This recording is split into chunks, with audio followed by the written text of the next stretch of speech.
Bismillahirrahmanirrahim. Assalamualaikum warahmatullahi wabarakatuh. Alhamdulillahirabbil alamin wassalatu wassalamu ala asyrafil anbiya'i wal mursalin nabiyina Muhammadin sallallahu alaihi wasallam wa ala alihi wa sahbihi wa man tabi'ahum bi ihsanin ila yaumiddin. Asyhadu an la ilaha illallah wahdahu la syarikalah, asyhadu anna Muhammadan abduhu wa rasuluhu la nabiyya ba'dah. Mari kita awali kajian kita dengan baca basmalah. Bismillahirrahmanirrahim. Puji syukur senantiasa kita panjatkan kepada Allah Subhanahu wa taala yang masih terus memberikan kepada kita nikmat yang tak terhingga. Allah masih memberikan kehidupan kepada kita, umur yang panjang, kesehatan serta kesempatan kepada kita untuk hidup di muka bumi ini, menikmati seluruh fasilitas kehidupan yang Allah berikan kepada kita. Wabil khusus yang harus kita syukuri yaitu nikmat iman, nikmat Islam, nikmat ibadah, nikmat menuntut ilmu agama, merupakan nikmat yang paling berharga yang Allah anugerahkan kepada kita. Mudah-mudahan semua nikmat ini, khususnya nikmat iman, Islam, ibadah ini Allah sampaikan kepada kita hingga akhir hayat kita. Mudah-mudahan semua kita dipanggil nanti dalam keadaan husnul khatimah, dalam keadaan taat kepada Allah Subhanahu wa taala. Amin ya rabbal alamin. Salawat teriring salam marilah kita sampaikan kepada junjungan kita semua Nabi besar Muhammad sallallahu alaihi wasallam, dan juga kepada keluarga beliau, para sahabatnya serta umat yang istiqomah mengikuti sunnah beliau hingga hari kiamat. Mudah-mudahan kita termasuk umat yang istiqomah mengikuti sunnah Nabi, melaksanakan sunnah Nabi semaksimal yang kita bisa, dan kita mohon ampun atas hal-hal yang kita tidak bisa. Mudah-mudahan di hari kiamat kita diberi kesempatan oleh Allah untuk mendapat syafaat dari Nabi, dan mudah-mudahan kita semua bisa masuk ke dalam surga Allah beserta keluarga dan orang yang kita cintai. Amin ya rabbal alamin. Bapak sekalian, ibu-ibu jamaah salat subuh rahimakumullah, kaji kita lanjutkan. Hari ini kita sudah masuk kepada subbab-subbab, ya, subbab-subbab kajian utama kita. Sebagaimana kemarin kita sudah bahas, ya, sudah 5 kali pertemuan, ya, tentang ilmu hakikat, ya, ilmu hakikat yang saya katakan seharusnya kita khususnya yang sudah senior-senior ini kajinya sudah seperti ini, ya, sudah senior. Saya lebih senang mengatakan senior daripada tua. Ya, kalau tua tuh umur, kalau senior tuh pengalaman. Ya, biar 40 tahun kalau pengalamannya banyak kita bilang senior juga. Ya, jadi gitu. Mengapa kita belajar ilmu hakikat ini? Karena saya katakan kemarin kita sudah dekat kepada alam hakikat. Ya, alam hakikat tuh alam yang sebenar-benarnya alam. Ya, alam yang tidak ada keraguan di dalamnya, yaitu kematian sampai nanti hari kiamat, sampai hari akhirat. Ya, alam hakikat itu dimulai dari saat kita mati atau meninggal. Nah, kalau sudah sampai udah dekat kepada alam hakikat ini, harus kajinya juga harus kaji hakikat, ilmu hakikat, biar jangan sampai lagi udah setua ini masih lagi berkutat di urusan-urusan zahir, urusan-urusan lahir, ya. Jadi biar kita lebih mempersiapkan diri nantinya insyaallah lebih banyak. Nah, kemarin sudah kita bahas tentang apa itu ilmu hakikat, bagaimana modalnya dan lain sebagainya, contoh-contohnya. Nah, hari ini kita masuk pada subbab-subbab. Mulai sekarang kita mengulang kaji, ya, mengulang kaji yang dulu-dulu kita ulang lagi, tapi dengan tinjauan pandangan ilmu hakikat, gitu loh. Begitu nanti kita melihat ibadah kita tunjuk dari sisi ilmu hakikat semuanya nanti, ya. Berkeluarga kita tinjau dari ilmu hakikat, jadi gitu, ya. Keluarga dalam Islam tuh hakikatnya gimana sih, nah, begitu. Ya, supaya kita dalam berkeluarga itu nggak main-main, bukan sekedar ya punya anak, bukan sekedar punya pasangan bisa melepaskan apa istilahnya, nafsu biologis kita, bukan sekedar itu cetek banget ya. Kalaupun punya anak yang gimana gitu. Kalau cuman sekedar itu, nggak ada bedanya di kita dengan embek, dengan kucing, dengan lain-lain binatang-binatang lain tuh, nggak ada bedanya. Nah, karena mereka juga begitu ya, jadi gitu. Makanya hakikat berkeluarga gimana, hakikat mencari rezeki gimana, rezeki itu hakikatnya gimana. Nah, jadi gitu. Jadi semua bahasan kita, tinjauan yang dulu tuh, nah, kita tinjau dari sisi ilmu hakikat. Untuk kita yang senior ini lebih mudah ya. Walaupun tuh junior ini agak berat, karena mereka masih apa namanya ya, masih belum pengalaman lah dalam dunia ini, belum tahu dunia lah bahasa kitanya ya, belum tahu dunia. Kita ini udah hampir lewat dunianya, udah separuh hidup kita sudah kita lewati, bahkan ada 2/3 ya, bahkan ada yang sudah sampai 90% dilewati, tinggal dikit lagi. Nah, maka kita harus sudah sampai pada ilmu ini, biar kita lebih hati-hati, lebih bijaksana, lebih ada kontrol gitu. Jangan sampai udah setua ini masih juga ingat dunianya gila-gilaan gitu loh. Ya gitu loh, nauzubillah. Ya, orang-orang seperti itu nanti begitu masuk dalam hakikat terkejut.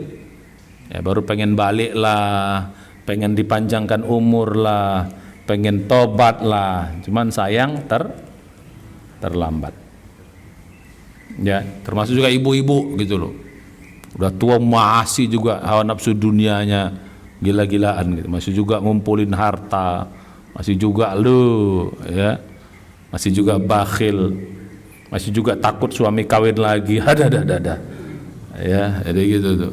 Ya mau kawin lagi deh, bantis itu bilang Bu. Gitu. Nah, itu. Takut-takut, apa pula takut-takut. Ya, kalau sudah sampai ilmu hakikat gitu. Jadi suami pun kok digitukan juga ngeri juga kan gitu. Tak mau juga tuh Bu kok digitukan, tak beraninya itu Bu kok digitukan tuh. Ya, gitu. Ya. Jadi tapi kalau di bawah 40 ibu gitu kan, oh itu masih oke tuh. Ada 60, 65 gitu kan, ada gemper. Ada. Ya Bu ya, takut lagi gitu-gitu. Mau abang mainkan Bang? Kudukung bilang kalau mau. Tapi nanti apanya tahankan ya, gitu. Ya Bu, nah, ibu setuju gitu Pak. Ya balik kita lagi. Nah, jadi sekarang kaji kita ya dasar banget nih, sampai kita belajar dasar banget. Nanti kita lanjutkan terus, dasar banget.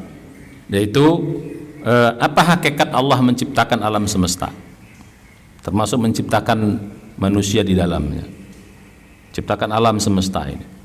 Ya, menciptakan makhluknya, menciptakan malaikat, menciptakan jin, menciptakan binatang, menciptakan matahari, semua tata surya, galaksi dan sebagainya. Apa?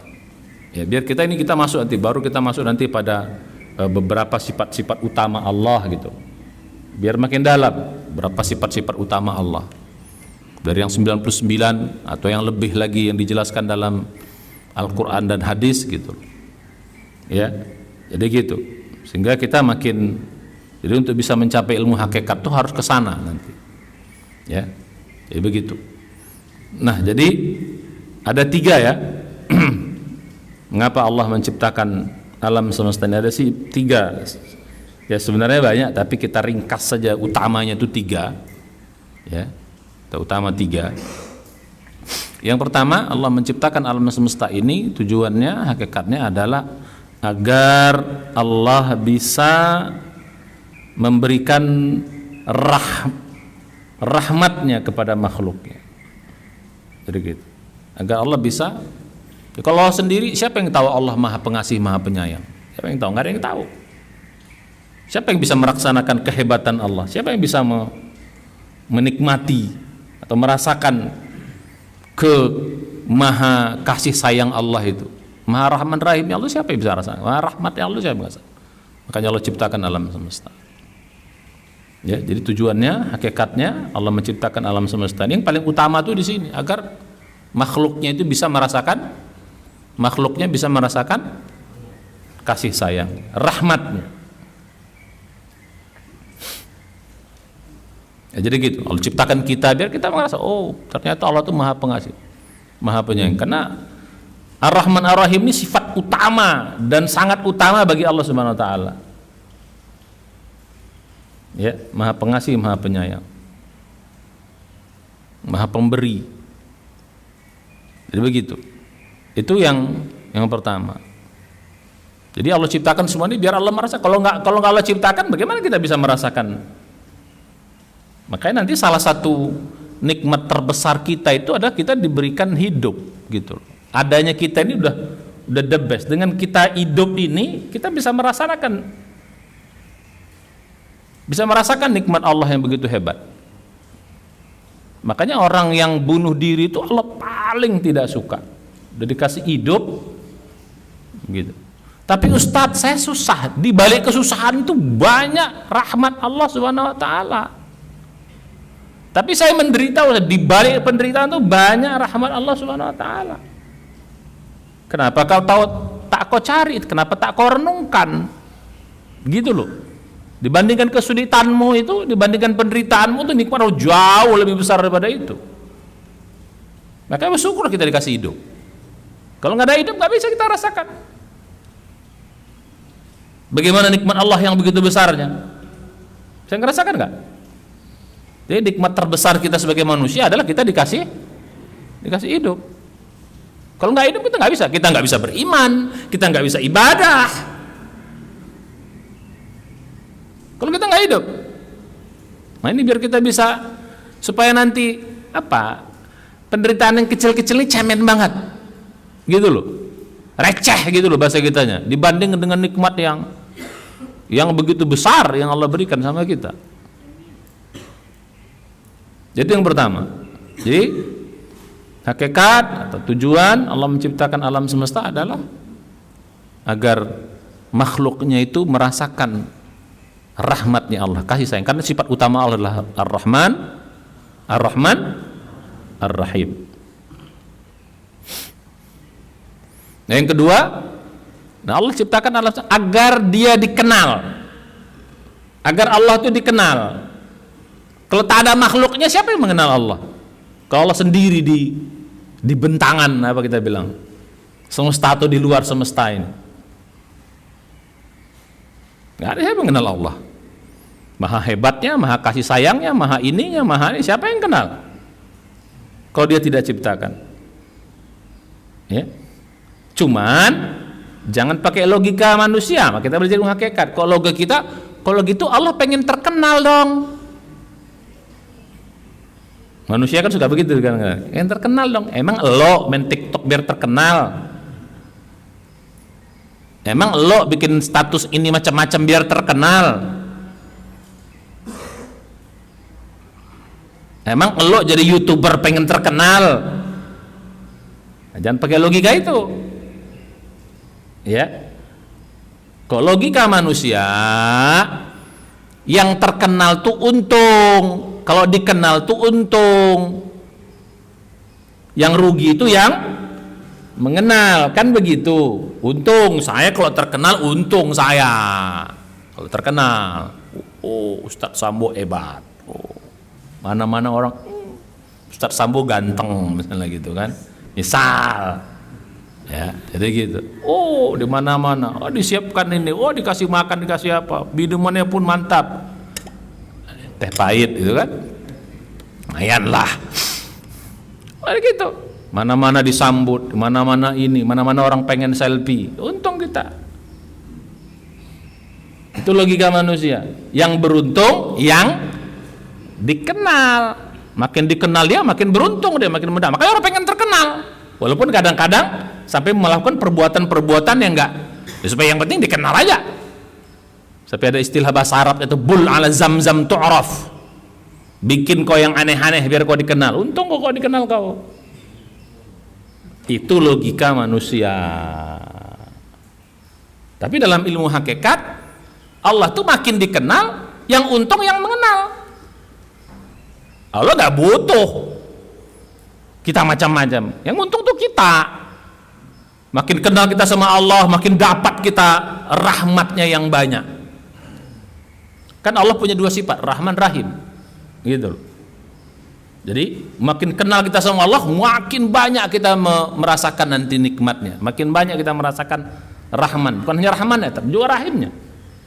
Makin cinta gitu, makin dekat. Yang untung tuh kita, yang untung yang mengenal. Gitu. Yang untung Allah gak mendapat keuntungan dari kita. Untung kita makin terkenal sama Allah, makin banyak kita dapat rahmat, makin cinta, makin dekat kita, makin kita mengagungkannya, makin kita akan merasakan betapa Allah itu memang maha segala-galanya. Nah, jadi gitu bedanya di situ. Beda dengan manusia. Allah nggak butuh kita dilayan, Allah nggak butuh pujian kita, nggak. Allah kita muji atau nggak muji itu nggak ada urusan sama Allah, nggak bertambah kekuasaannya, nggak bertambah kemuliaannya, nggak bangga lah Allah itu gitu loh. Yang bangga itu kan manusia. Orang yang kalau kurang dipuji itu akan bangga. Kalau kita lebih cuma Allah, apa bangganya Allah? Allah maha bangga. Nah, kira-kira begitu. Nah, balik kita tadi. Agar Allah dikenal. Makanya mengapa alam ini disebut alam? Arti alam itu Pak, alam itu ain lam mim, itu artinya adalah tanda. Tanda apa? Tanda adanya Allah. Makanya salah satu sifat Allah itu az-zahir. Az-zahir itu maha nyata. Nyata Allah itu. Ya kalau kau lihat apa yang dia ciptakan, pasti kau akan mengatakan ada yang menciptakan. Maka sebenarnya paling mudah membuktikan Tuhan itu ada. Nggak usah logika berat-berat gitu loh.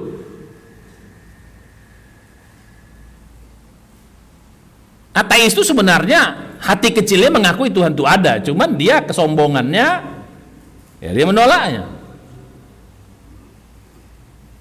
Dia bilang Tuhan, bagaimana logikanya Tuhan nggak ada? Yang menciptakan alam, masa alam yang begini indahnya, begini teraturnya, begini hebatnya, nggak ada yang bikin ya? Ini teh aja yang kayak gini aja ada yang bikin kok.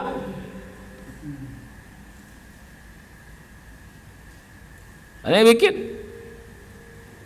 apalagi yang serba kompleks, ada yang bikin.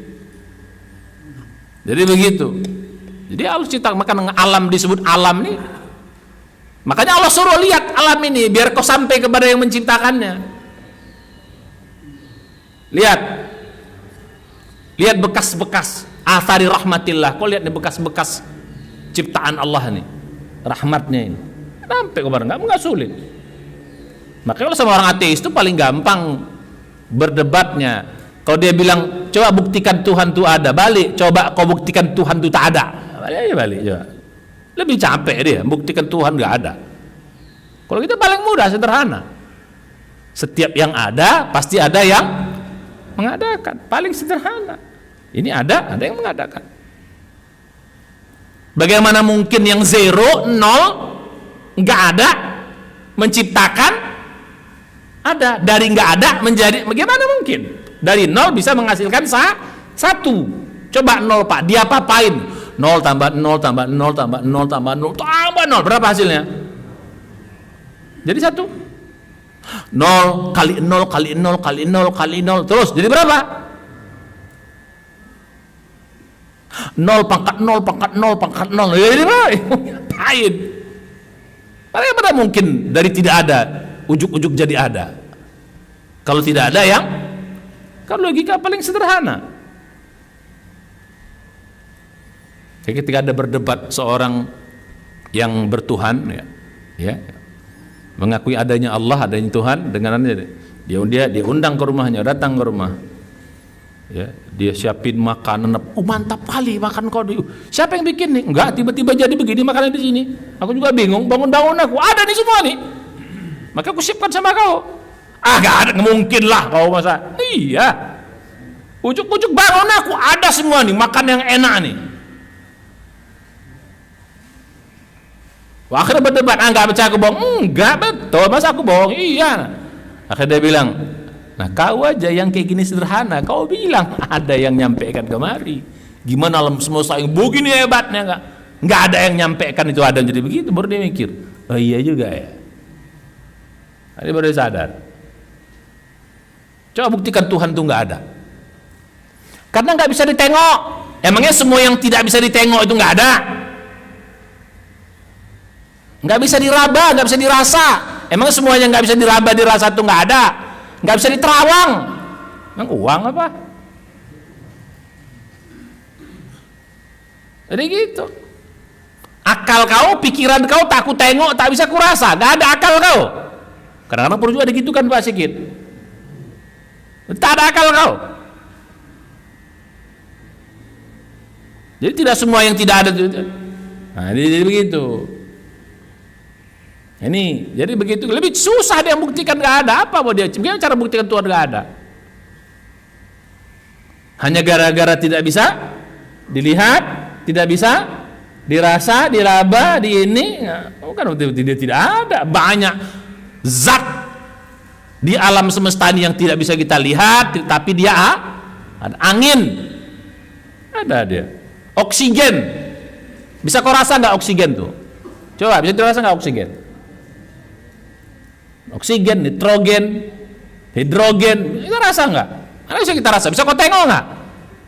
Nggak juga. Tapi ada nggak? Ilmu kita meyakini dia ada. Setelah kita teliti, oh diteliti ada dia. Itu saja yang dekat-dekat kita gini aja banyak yang kita nggak bisa rasa ada, apalagi yang menciptakan alam semesta.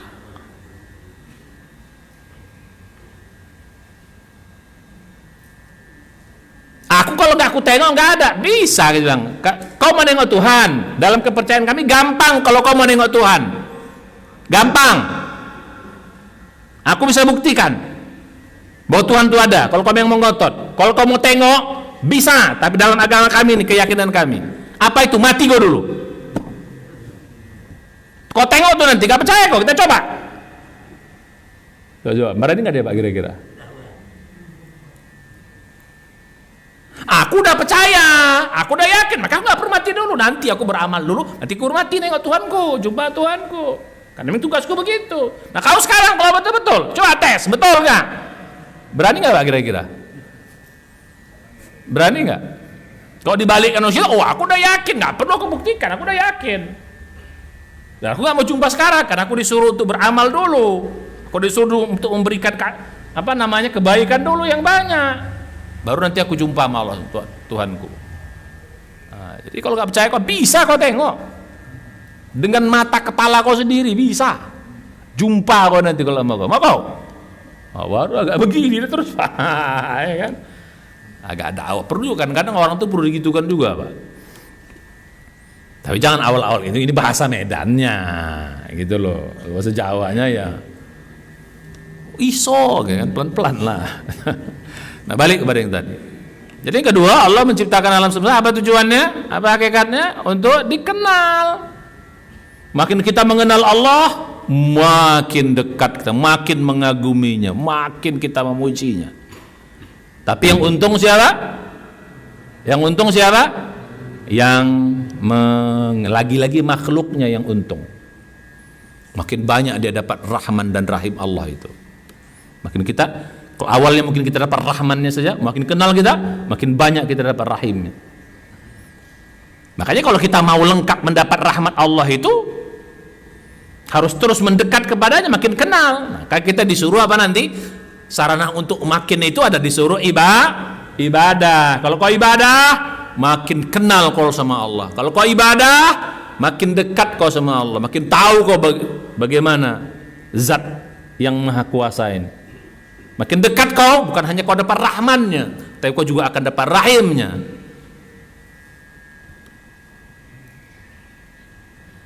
Itu yang kedua. Jadi gitu. Jadi alam ini mengapa disebut alam? Oke, yang pertama tadi dalilnya ya. Dalilnya yang pertama tadi apa? Ya, dalilnya tadi Ar-Rahman itu surah Ar-Rahman awal tuh. Ar-Rahman 'allamal Qur'an, khalaqal insan, 'allamahul bayan, dan seterusnya. Dialah yang Maha Rahman. Karena rahmannya lah dia ciptakan manusia. Dia turunkan Quran, diajarkan Quran. Karena rahmannya juga lah dia ciptakan. Jadi Allah menciptakan manusia ini karena rahmannya. Walaupun di sini disebut manusia, ini namanya majas, ya. Jadi disebut sebagian, maksudnya seluruh alam ini pun diciptakan karena rahmannya.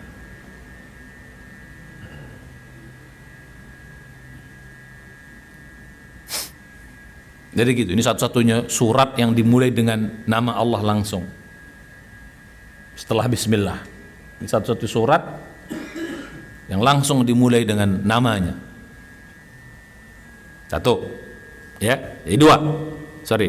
Jadi alam ini itu dari surat pertama ya. Yang kedua supaya jadi alam disebut alam, maka kita disuruh apa? Disuruh apa? Tengok, lihat bentangan alam semesta. Biar kau tahu siapa. Inna fi khalqis samawati wal ardi wa ikhtilafil laili wan nahari la ayatin liulil albab. Lagi-lagi nih ayat pamungkas yang harus kita hafal. Saya bilang Pak ya, ini hafal nih ayat di surat 3 190 sampai 191 ayat aja hafal. Renungkan, masukkan ke dalam jiwa kita. Makanya kata Nabi, siapa yang baca ayat nih kalau nggak bertambah imbannya, celaka. Dalam penciptaan alam semesta, langit dan bumi, waqtilafil laili wan nahar, bertukarnya siang dan malam, la ayatin, tanda-tanda. Tanda-tanda apa? Tanda-tanda disebut ayat di sini. Alam sama ayat itu sama arti. Ini tanda. Tanda apa? Tanda adanya Allah, tanda kekuasaan Allah, tanda kehebatan Allah. Bagi siapa? Di ulil albab, bagi orang yang punya akal yang jernih. Saya udah bilang dulu ya, albab itu artinya akal yang jernih, akal dan hati yang jernih. Harus jernih, kalau nggak jernih nggak nyampe. Kalau kotor nggak nyampe. Kalau cetek nggak nyampe juga.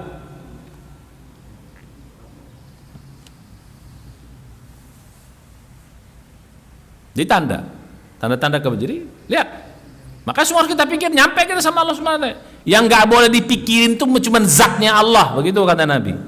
Tafakkaru fi khalqillah, wala tafakkaru fillah. Kau pikirkan apa yang Allah ciptakan, kejadian di alam, jangan kau pikirkan zat Allah. Sifat-sifatnya boleh kita pikirkan, tapi zatnya jangan. Kira-kira ini bentuknya gimana ya? Nggak nyampe akal kita.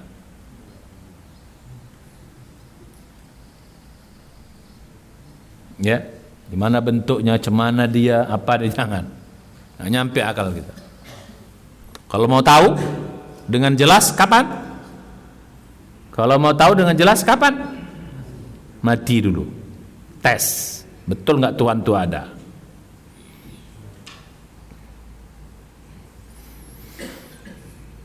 Oke, balik kita kepada yang kedua. Biar dikenal. Cuman yang beruntung, tadi lagi saya ingatkan, yang beruntung lagi-lagi siapa? Yang mengenal. Mengenal apa? Mengenal Allah, mengenal kehebatannya. Makanya ujung dari ayat yang kita bahas tuh 191-nya Rabbana ma khalaqta hadza. Itu mengenal, ya Allah, ternyata enggak ada yang satupun yang sia-sia kau ciptakan di alam semesta. Hatta itu binatang, hatta itu COVID. Enggak sia-sia Allah ciptakan COVID itu. Termasuk enggak sia-sia Allah ciptakan kita susah. Di balik kesusahan tuh kau bisa mengenal Allah. Di balik susah tuh kau bisa semakin dekat dengan Allah. Jadi jangan pundung dengan kesusahan itu.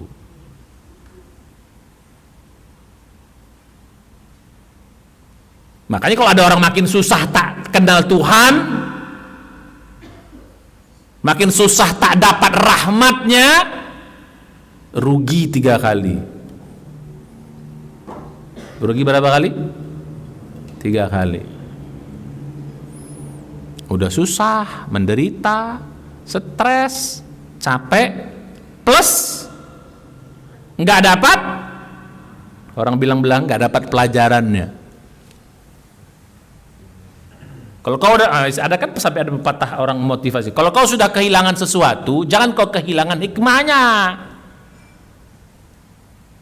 Kalau kau udah kehilangan uang, jangan kau kehilangan hikmahnya, pelajarannya, lessonnya. Rugi kau 3 kali. Udah rugi hilangnya, rugi capeknya, stresnya, sedihnya. Yang ketiga rugi tak dapat pelajarannya. Pelajaran lebih besar daripada kerugian yang kau. Nanti kita bahas yang ketiga nanti. Mengapa Allah menciptakan alam semesta dengan segala macam pernak-perniknya ini?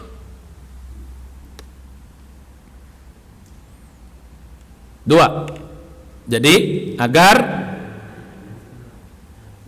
Nah yang ketiga, mengapa Allah ciptakan alam semesta ini? Dengan segala pernak-perniknya. Apa tujuannya? Nah khusus sebagai kita ini, manusia ini adalah sebagai ujian. Khusus sebagai kita, ujian. Sebagai manusia, bagi ujian. Ujian itu apa? Ada enak, ada. Tapi lagi-lagi Pak, ujian ini kepada yang dua nih. Dengan ujian itu kau makin mengenal Allah. Dengan ujian itu kau makin mendapatkan, makin banyak mendapatkan. Yang pertama apa? Rahman dan rahimnya. Terutama rahimnya nanti. Dengan ujian itu Pak, kalau tak ada ujian itu nggak banyak kita dapat rahmat Allah. Nggak dapat. Kalau nggak ada ujian, kita paling hanya dapat rahmannya doang, rahimnya belum tentu kita dapat. Kalau nggak ada ujian nggak dapat rahimnya. Surga itu salah satu apa? Rahimnya Allah. Hidayah, petunjuk, ketenangan hati, maghfirah. Itu semua rahim, Pak. Tanpa ujian nggak dapat kita itu. Jadi kita diberikan ujian ini, alam semesta ini ujian bagi kita untuk apa? Makin apa? Makin apa ke atas? Makin kau mengenalnya dan makin apa? Jadi supaya kita kena ujian di santai aja. Orang makin kenal Allah makin banyak kau dapat rahmatnya nanti. Makanya kalau orang dulu makin diuji makin apa, Pak? Ujian itu kan cuma dua. Ada lebih ujian cuma dua gampang. Satu apa? Enak. Yang kedua, dua-dua bagus. Makin kau dapat enak, kalau kau bersyukur, makin banyak kau dapat nikmatnya. Lain syakartum lazidannakum. Surat berapa? 14 ayat 7. Kan ujian cuma dua, enak sama tak enak. Ada lebih daripada itu. Kalau kau dapat enak, kau bersyukur. Dengan bersyukur kau makin kau banyak dapatnya. La in syakartum lazidannakum. Kedua, ujian yang kedua apa? Susah, tak enak. Dengan segala macam bentuk dan pernak-perniknya. Dengan segala macam itu tipe dan bentuknya. Apa kehilangan sesuatu kah? Apa masalah kah? Apa kesulitan kah? Apa ketakutan kah?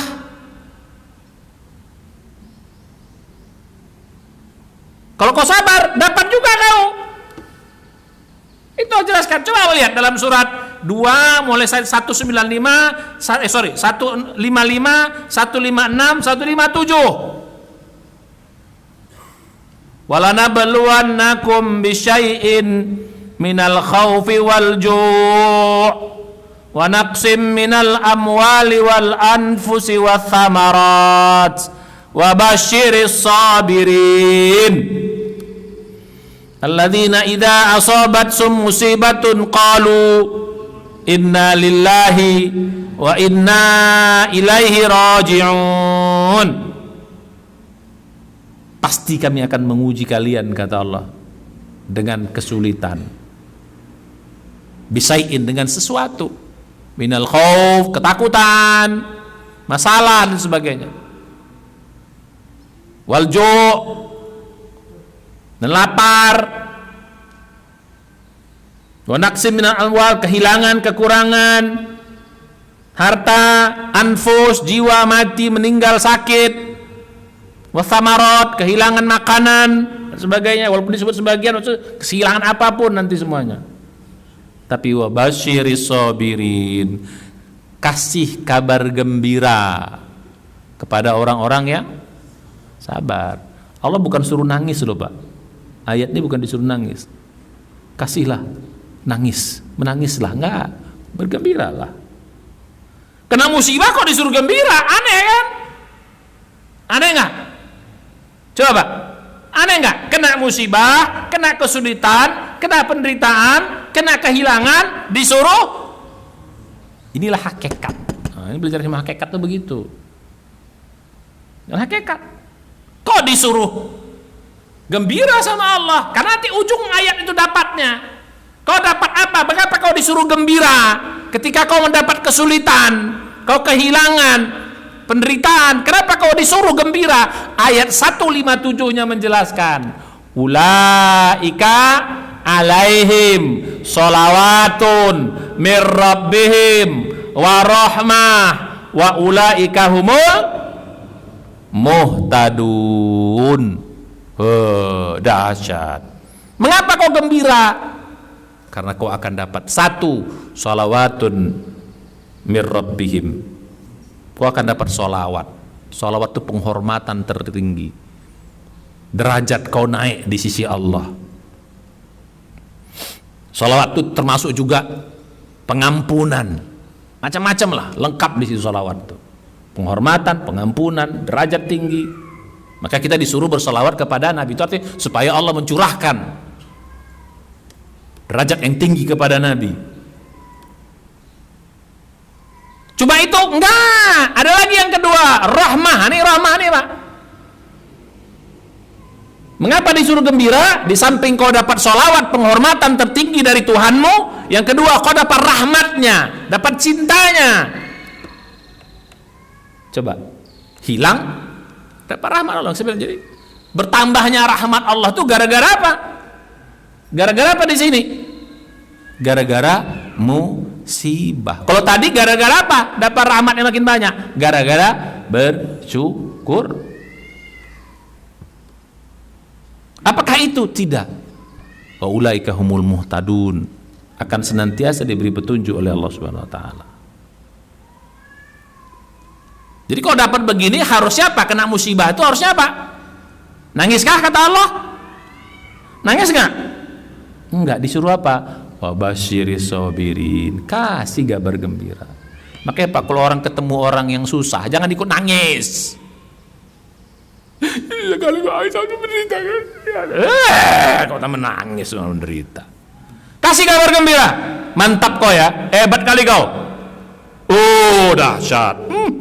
Mantap. Asal kau sabar. Kalau sabar kau dikasih peluang. Jadi kalau ketemu orang susah jangan ikut, jangan kompor-komporin. Kasih kabar gembira. Teman kita suaminya kawin lagi, mantap kok, hebat kali kau. Kasih kabar gembira dong. Kau dipilih Allah kau untuk sabar kau dapat cinta Allah, derajat kau tinggi. Mantap. Aku belum tentu dikasih kayak kau nih. Aduh, bersyukurlah kau. Gitu dong ya. Ngompor-ngomporin. Kok saya gitu. Bo. Paling kenceng kata ibu-ibu ya. Ya kalau ketemu orang susah, Pak, kasih kabar gembira dong. Makanya takziah itu kasih kabar gembira. Ketemu kawan yang susah, kasih kabar gembira. Apa aja, jangan ikut ngompor-ngomporin. Ya, kalau bahasa motivasi apa itu kan, ya aku ikut sedih. Nggak usah ikut sedih, kasih kabar gembira. Apa namanya, empati atau apa, kasih kabar gembira. Begitu perintahnya, kasih kabar gembira. Wa basyiris sabirin, kasih kabar itu artinya wa basyiris sabirin, kasih kabar gembira. Bukan kasih kabar, bukan kasih kabar, bukan ikut-ikutan, Sedih.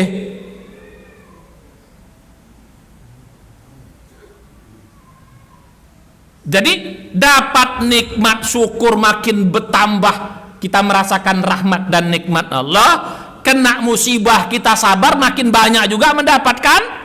So masalahnya apa kalau gitu? Ada masalah nggak?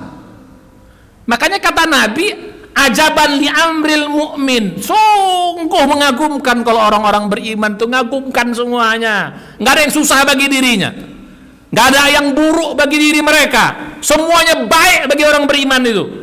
Itulah harusnya kita, itulah hamba Allah yang benar itu. Ini kalau kita belajar hakikat tuh gitu Pak, asik, ini hidupnya kalau belajar hakikat asik tuh hidup nih. Sungguh indah sudah hidup ini Allah ciptakan bagi kita. Cuman kita yang tak mau bikin hidup ini indah. Kita yang menganggap hidup ini yang apa? Kacamata tuh diganti. Jangan kacamata diganti, kasih kata kacamata hakikat gitu loh. Biar sedap hidup ini. Biar indah hidup ini. Enggak yang kita lihat tuh susahnya aja, tapi apa di balik itu? Asik hidup ini Pak. Yang sakit-sakit. Asik hidup. Coba ambil hikmah di balik sakit kita itu.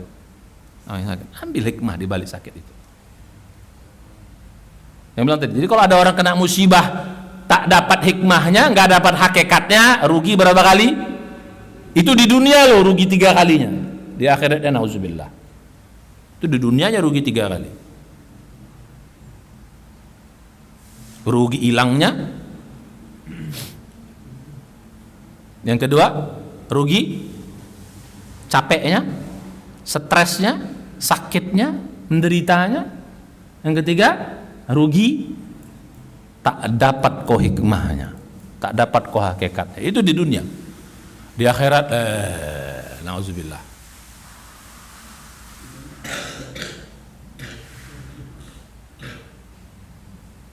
Jadi 3, Allah ciptakan alam semesta ini untuk apa? Apa hakikatnya?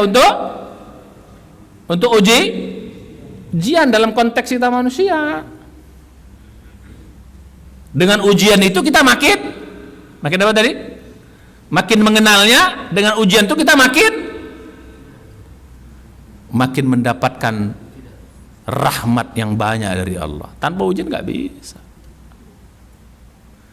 Makanya yang dapat 2 itu cuma manusia dan jin saja, rahmat dan rai yang lebih besar itu. Yang lain nggak dapat karena mereka nggak diuji.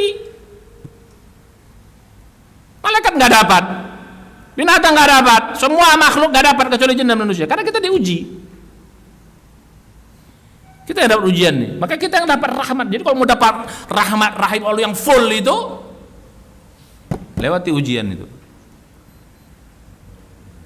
Makanya yang masuk surga itu siapa? Jin dan manusia. Tapi yang masuk neraka ya manusia juga.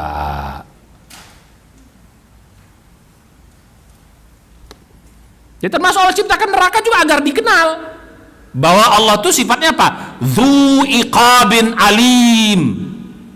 Itu sifat Allah salah satu. Apa dzu iqabin alim? Inna rabbaka dzu maghfirah.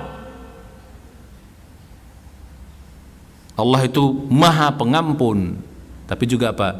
Dzu iqabin alim. Dia maha memiliki siksa yang pedih. Dan ngeri kita. Ya Rahman Rahim Allah. Tapi hati-hati kau. Dia punya sifat juga. Sifat apa? Dia punya siksa yang pedih. Allah punya sifat adil. Jadi segala macam ujian ini biar kita makin tahu sifat Allah. Termasuk adanya kesalahan, adanya bajingan-bajingan itu makin tahu kita bahwa Allah itu maha berkuasa. Al-Fattah, Al-Ghahar, apa Al-Qahar? Maha memaksa. Al-Qahar, Al-Jabbar. Biar tahu kita.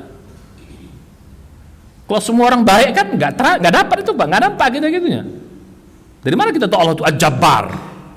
Kalau semua orang baik, maka kasih pilihan kepada manusia biar kita Jabbar. Kalau kita nggak salah, dari mana kita tahu Allah maha apa?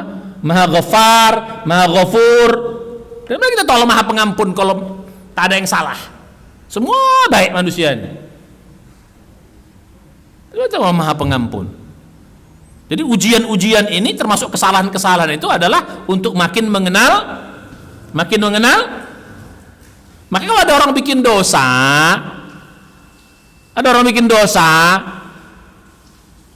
yang besar sekalipun, Pak, yang kita cela itu perbuatannya, jangan orangnya. Orangnya tetap kita doakan mudah-mudahan dapat hidayah. Doakan tuh Irjen Sambo menjadi Ustadz Sambo. Mantap. Perbuatannya kita benci, karena itu memang hasil perbuatan kreasi manusia. Tapi yang bersangkutan ini bisa mendapat rahmat Allah. Pak, kita belajar hakikat negeri kita, Pak. Jangan sombong kita. Mentang-mentang banyak amal kita sombong. Masuk neraka loh. Jangan. Hakikatnya belum tahu, men. Hakikatnya begitu nanti dia. Matinya dia bertobat, dia husnul khotimah. Kau yang sombong, mentang-mentang banyak amalmu, kau salahkan semua orang, kau merasa ini, akhirnya kau tidak pernah bertobat dengan sesungguhnya. Jangan-jangan kau mati dalam keadaan husnul khotimah. Nauzubillah. Ya Pak ya. Mulai sekarang ada orang doakan. Ya, jadi doakan mereka dapat hidayah. Kecuali kalau sudah mati, lain. Mati dalam keadaan kafir, selesai. Sehidup doakan. Nah, balik kita bareng tadi. Jadi Allah ciptakan segala macam pernak-perniknya ujian. Dengan ujian itu kau makin mengenal Allah. Dengan ujian itu kau makin mendapatkan banyak rahmat Allah. Kalau kau bersyukur, kau dapat nikmat yang banyak dan kau dapat ridhonya. Wa in tashkuru yardahu lakum. Kalau kau bersyukur, kau dapat ridhonya. Surat 39 ayat 7. In takfuru fa innallaha ghaniyun ankum. Kalau kau kufur, Allah tuh maha kaya, nggak butuh kamu. Dan Allah tidak ridho terhadap kekufuran itu. Tapi kalau kau bersyukur, wa in tashkuru yardahu lakum. Kalau kau bersyukur, Allah ridho sama kamu. Nikmat ditambah dan kau dapat rahmat ditambah dan kau dapat ridhonya. Jadi mana-mana pun untung. Itulah orang beriman, untung semuanya. Makanya saya bilang tadi, hidup itu indah gitu, jangan bikin susah. Kalau susah, kau ambil hikmahnya. Kalau susah, kau ambil hakikatnya. Jika kau bersabar dengan kesulitanmu, makin dekat kau dengan Allah, makin banyak kau dapat rahmatnya. Jadi kalau lagi susah, makin mendekat sama Allah, bukan sebaliknya. Ya, jadi makin susah, makin dekat, biar makin kenal, makin indah, dapat rahmat dan lainnya. Ya makin senang pun kau makin bersyukur, biar kau juga makin dapat rahmat dan ridhonya. Jadi mana-mana pun terserah Allah. Allah Maha tahu yang terbaik kita dikasih apa. Makanya orang dulu tuh Pak, kalau dapat musibah itu, mereka alhamdulillah dulu gitu loh. Kan orang-orang soleh dulu. Setelah alhamdulillah baru inna lillahi wa inna. Kenapa? Musibah itu begitu besar nikmatnya. Nikmati saja. Kan saya bilang tadi, hidup ini indah. Makanya kalau saya definisi saya, apa itu arti sabar? Apa arti sabar? Menikmati yang tak enak, itulah sabar. Menikmati yang tak enak, itu arti sabar. Makanya pada hakikatnya hidup ini semua enak. Yang tak enak aja enak kalau kita sabar, apalagi yang enak. Makanya orang Medan bilang cuma dua gendangnya. Kalau tak enak, enak kali. Pilih mana Pak? Terserah Allah mana. Kalau enak kali. Yang tak enak aja kita nikmati jadi enak, apalagi yang enak. Tambah bersyukur kita, tambah enak dia. Terserah Allah mana yang terbaik buat kita. Jangan-jangan Pak, Allah kasih saya ini karena yang terbaik itu. Kalau kau dikasih enak terus, kurang syukur kau nanti. Karena kau termasuk orang yang dapat hikmah itu kalau kau susah. Dapat rahmat yang banyak itu kalau kau susah. Makin kenal Allah dengan kesusahanmu. Kita mungkin model Nabi Ayub atau model Nabi yang susah-susah. Bukan model Nabi Sulaiman, bukan model Nabi apa? Nabi Daud.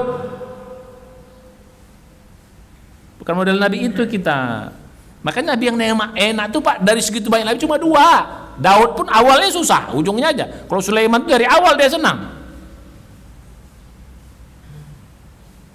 Jadi semua Nabi itu rata-rata apa? Rata-rata susah, nggak kuat. Makanya Sulaiman bilang, Rabbi habli mulkan la yambaghi li ahadin min ba'di. Karena nggak ada yang kuat seperti aku. Makanya gue jangan kasih ya Allah seperti aku, karena nggak ada yang kuat. Lihat surat Sad. Rabbi habli mulkan, ya Allah kasih aku kekuasaan apa semua yang kau beri. La yambaghi li ahadin min ba'di. Setelah aku jangan kasih orang lagi kepada seorang setelah aku. Jadi balik pada yang tadi. Ya kalau ini nikmat, makanya nikmat hidup ini Pak. Jadi yang sakit-sakit nikmati, ambil hikmahnya. Yang susah-susah nikmati, ambil hikmahnya. Ya, lihat nanti betapa hebatnya Allah, betapa maha. Maka ujung tadi ayat yang kita baca di awal, Rabbana ma khalaqta hadza, ya Allah, nggak ada sia-sia kau bikin aku susah, walaupun tampil nangis, nggak ada sia-sia kau bikin aku sakit. Ya. Subhanak, kau memuji Allah, maha suci engkau ya Allah, maha hebat engkau ya Allah, maha sempurna engkau. Faqina adzabannar. Oleh karena itu jauhkan kami dari api neraka, jauhkan kami dari perbuatan-perbuatan yang bisa menjuruskan kami tidak bersyukur. Jauhkan kami dari perbuatan menjadi kami tidak sabar. Jadi faqina adzaban itu jauhkan kami dari perbuatan-perbuatan yang bisa menjerumuskan kami kepada api neraka. Itu maksudnya begitu. Jadi faqina adzabannar itu, makanya salah satu doa Nabi itu, Allahumma inni as'alukal jannata wa ma qarraba ilaiha min qaulin wa amal wa na'udzubika minan nar wa ma qarraba ilaiha min qaulin wa amal. Nah, gitu. Itu yang selalu dianjurkan Nabi untuk kita baca. Ya Allah, kami meminta kepada engkau surga wa ma qarraba ilaiha, dan apapun yang mendekatkan kami kepada surga, min qaulin wa amal, berupa perbuatan dan perkataan. Wa na'udzubika minan nar, kami berlindung kepada engkau ya Allah dari api neraka. Wa ma qarraba ilaiha, dan perbuatan-perbuatan perkataan yang akan menjuruskan kami masuk ke dalam neraka. Jadi balik kepada yang tadi. Jadi apa yang ketiga? Allah menciptakan dengan segala macam pernihan ujian bagi manusia. Agar dengan apa ujian itu? Dengan ujian itu kita makin mengenalnya. Dengan ujian itu kita dengan segala perna-perniknya makin kita kenal sama Allah Subhanahu wa taala. Dengan segala perna-perniknya makin dekat kita, akhirnya kita mendapatkan rahman dan rahim Allah, terutama rahimnya. Yang semua kita kasih itu rahim tuh, hidayah tuh rahim, maghfirah tuh, salawat, semua tuh rahim semua itu. Bahkan di ujungnya surga itu pun juga bagian dari rahimnya Allah Subhanahu wa taala. Nah, ini kaji hakikat kita. Kalau sudah begini Pak, kita memandang dunia ini asik. Yang tak enak aja enak, apalagi yang enak. Jadi enak banget. Kenapa Allah pilih kita hanya mendapatkan yang enak saja, kurang yang enak banget? Karena itulah yang bikin kau lulus. Kalau sayang sama kita. Kalau kau kasih enak kali terus, kau nggak lulus nanti. Jangan cemburu sama orang itu. Mungkin dengan itu dia lulus. Kenapa dia enak Ustadz, ujian enak? Mungkin dia. Kita pengennya enak atau pengennya lulus? Pengen enak banget atau pengen lulus? Kalau lulus, rahmat makin banyak. Kalau kau tak lulus, rahmat berkurang nanti. Nah, gitu loh. Jadi karena itu, makanya orang kafir itu dia nggak dapat rahmat. Jadi orang masuk neraka itu gara-gara apa? Gara-gara nggak dapat rahmat. Kalau nggak dapat rahmat, surga dia itu nggak dapat rahmat, dia kafir dia. Jadi gitu. Jadi oleh karena itu, mari kita mulai sekarang pandang dunia dengan konteks yang seperti ini, lebih indah. Jadi melihat kejahatan benci kejahatannya, tapi jangan benci orang. Doakan orang yang mudah-mudahan dapat hidayah. Mudah-mudahan dia bisa kembali kepada kita. Nggak tahu ujungnya. Umar bin Khattab betapa kafirnya sebelumnya, Khalid bin Walid betapa kafir sebelumnya, tapi ujungnya dia adalah menjadi orang-orang yang pejuang-pejuang di jalan agama Allah, ya. Jadi gitu. Saya kira mudah-mudahan sedikit bermanfaat. Mudah-mudahan mulai sekarang kaji kita selalu lihat dari sisi hakikat. Terus jadi kalau kita mandang ini Pak, indah dunia ini, Pak, asik, ya. Jadi jangan sampai hidup yang sebentar nih bikin udahlah sumpek di dunia ini, ya tambah akhirat sumpek, nauzubillah. Dunia ini kita bisa pandang enak, apalagi di akhirat, insya Allah. Makanya orang-orang yang sudah sampai pada, kita belum sampai lah, tapi minimal ya, saya bilang tadi ya, dari belajar ilmu hakikat, mengamalkan ilmu hakikat, baru sampai pada tingkatan hakikat, begitu. Ya kita belajar dulu nih, habis itu pelan-pelan mengamalkan semua dengan tinjauan hakikat. Lama-lama kita sampai kepada derajat hakikat itu. Ya kalau orang sufi langsung dikejarnya yang hakikat ini, makanya mabok, karena ilmunya belum cukup. Dia ingin mendapat langsung dengan amalnya, nggak bisa, ilmu dulu, dari ilmu amal baru sampai ke level itu. Makanya banyak orang kadang-kadang begini Pak, belajar sufi itu gelo, bahkan ada yang tersesat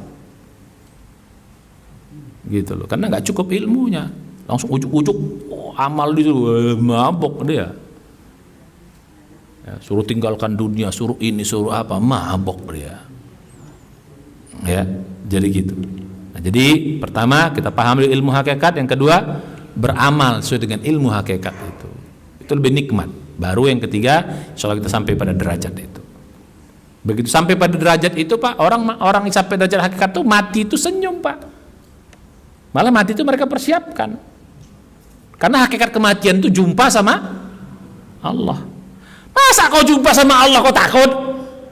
Nah itu belajar hakikat itu gitu Pak. Kalau sekarang ya awak belum sampai juga situ Pak, tapi pelan-pelan kita belajar, pelan-pelan kita amalkan. Masa jumpa Allah takut sih? Selama ini kau menyembah siapa? Kau berdoa sama siapa? Kau memuji siapa? Kau mencari pahala dari siapa? Terus kau jumpa dia takut? Aneh kan? Aneh nggak kira-kira? Jaka sembung makan permen nggak? Permen. Makanya orang-orang sudah ilmu hakikat itu Pak, apa lah ya, orang jumpa sama, santai aja mereka, maka mereka persiapkan pun, mempersiapkan kematian yang terbaik biar jumpa. Bersih-bersih dulu, dia apa dulu, jangan nangis nak ya, jangan nangis, kamu jumpa kok, tenang aja kalian pun jumpa juga nanti, santai aja. Nggak usah ilmu hakikat gitu, kalau gitu,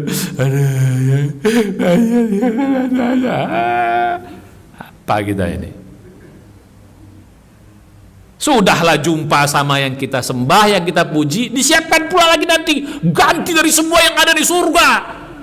Aduh, gila-gilaan. Kau takut kau meninggalkan rumahmu yang gubuk gitu? Secantik apapun gubuk itu Pak, dibandingkan dengan surga sana, gubuk itu. Apalagi betul-betul gubuk kan, tambah lagi. Lebih senang awak mati kalau gubuk rumah awak.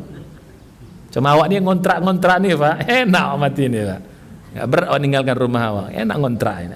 Rumah ngontrak ini kok sana dapat betul, kalau sini rumah nggak ngontrak sayang kali ya. Makanya enak kayak awak ikut kayak apa ngontrak rumah, ya kan? Karena matinya sedap gitu loh. Ya itu pelan-pelan dong. Oh janganlah, pelan-pelan. Ya. Jadi apa tadi? Pertama belajar ilmu hakikat, kedua amalkan sesuai dengan ilmu hakikat, pelan-pelan sampai itu Pak, kematian itu ditunggu.